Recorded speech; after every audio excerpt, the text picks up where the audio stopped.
Hello, and welcome to Soap Goes to the Oscars.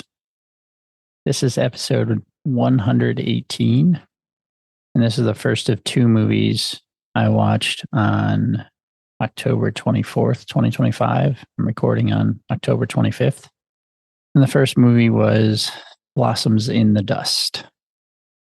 So this was a rental on Amazon, $4. Had some credits, so I got it for about $2. My average with both of these movies added in this round so far is $3.49. Again, I got spoiled the last several rounds where I was able to get everything for free or had enough credits to get it for free. So, anyway, Blossoms in the Dust is a 1941 American biographical drama film directed by Mervyn LeRoy, starring Greer Garson, Walter Pidgeon, Felix Bressert, Marcia Hunt, Faye Holden, and Samuel S. Hines. It tells the story of Edna Gladney, who helped orphan children find homes and began a campaign to remove the word illegitimate from Texas birth certificates, despite the opposition of good citizens. Screenplay was by Anita Luce, with a story by Ralph Wheelwright. Some of the important aspects of her life fictionalized in the film are the fact that it was Edna herself who was born out of wedlock. She and Sam eloped on the eve of her marriage to someone else, and they had much more time together before his death, 26 years, than given them in the film. The film was one of the biggest hits of 1941 for Metro Goldwyn Mayer and began the rise of Greer Garson as one of the largest stars of the decade. Blossoms in the Dust won an Oscar for Best Art Direction, Interior Direction, Color, and was nominated for Best Actress in a Leading Role, Garson, Best Cinematography, Color, and Best Picture. So yeah, this one was in color. I haven't seen one in a little bit, probably since Gone with the Wind and Wizard of Oz. Produced by Irving Asher, cinematography Carl Freund, W. Howard Green, edited by George Baumler, music by Herbert Stothart. Production company MGM, distributed by Lowe's, released on July 25th, 1941, with a runtime of 99 minutes. Reception when the film premiered at Radio City Music Hall, Bosley Crowther of the... What happened to good names, man? Bosley Crowther? That's awesome. Of the New York Times wrote, "There is a shade too much of shining nobility in this film. Too often tiny fingers tug deliberately on the heartstrings, and the dramatic continuity seems less spontaneous than contrived. The career of Mrs. Gladney is drawn out over a tedious stretch of time, but it is an affecting story and one which commands great respect. As pure inspirational drama with a pleasant flavor of romance, Blossoms in the Dust should reach a great many hearts." Okay, I agree with it. There was a lot of babies in it, a lot of little kids and stuff that were, talking cute and whatnot. But I have to say, this movie was bananas. First of all, it was funny, which I didn't expect. Blossoms in the Dust. I don't know. When I kind of read what this was about, I was like, this isn't going to be great. And actually, I was watching this with my parents, and we were going to watch the other movie that I ended up watching later, which was Suspicion, Alfred Hitchcock movie.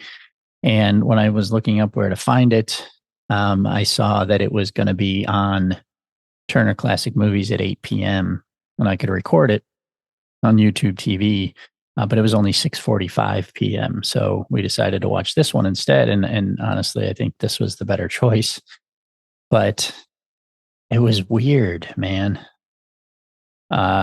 I'm just going to read a little bit of the plot here, and it's going to be some spoilers. So if you don't want to know, skip. Edna Colley and her adopted sister Charlotte are both to be married. However, when Charlotte's mother-in-law, I didn't realize they were sisters. However, when Charlotte's mother-in-law to be discovers that Charlotte was a foundling, like she's in Lord of the Rings, she declared the wedding must not occur, and Charlotte kills herself from shame. This is in the first 10 minutes, folks. Girl goes upstairs, gunshot. Meanwhile, Edna falls for Sam Gladney, a brash cashier at a bank, and eventually marries him and moves with him to his home state of Texas. Okay, so I think I wasn't paying attention a little bit. I was probably looking up actors. She was engaged to a guy. A sister kills herself. And this dude had been like hitting on her at the bank, and then he was at the party, at a party that they were at, and was hitting on her. And then I kept expecting him to come back. I was like, oh, well, when's she gonna get, with the banker? It turns out, but the whole time I was like, he kind of looks like the banker. So it was the banker.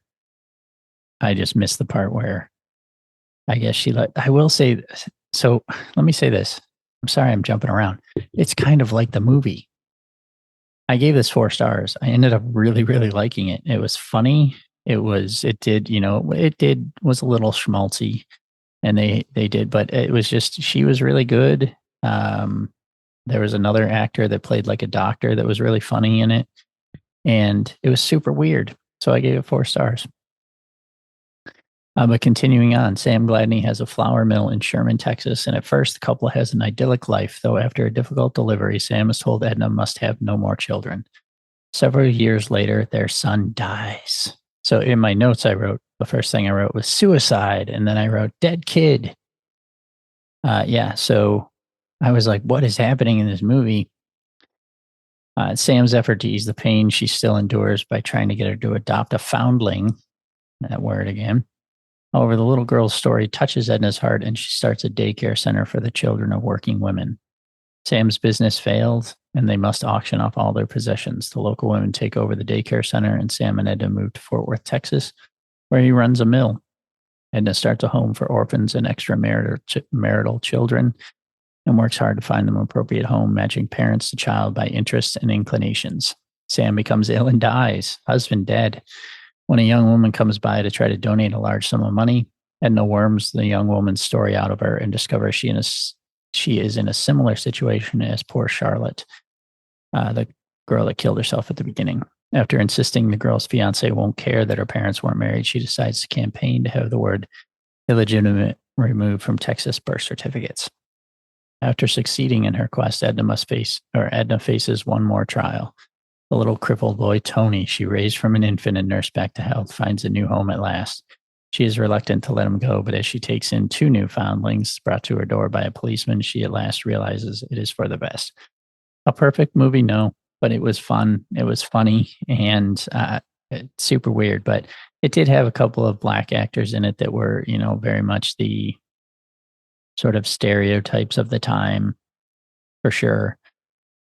Which, is not always great to see, but it was, as I said, it was of the time. So, but there was a scene after the husband died. There was a scene of, it just showed like a map of Texas. It was like Indiana Jones all of a sudden. It was like a map of Texas. And it just shows her going from like farm to farm collecting money. And I don't know if she was trying to raise money for the orphanage or for her campaign to remove illegitimate from the Texas birth certificates. That may have been it. But it just showed like a big bottle, like a wine bottle type thing. And, people throwing coins into it, and it was superimposed over her walking around and smiling at farmers and whatnot. And I was like, I actually said out loud, this is a weird movie. But again, I actually really enjoyed it. Was not expecting it at all. I was expecting the reverse of my thoughts on these 2 movies.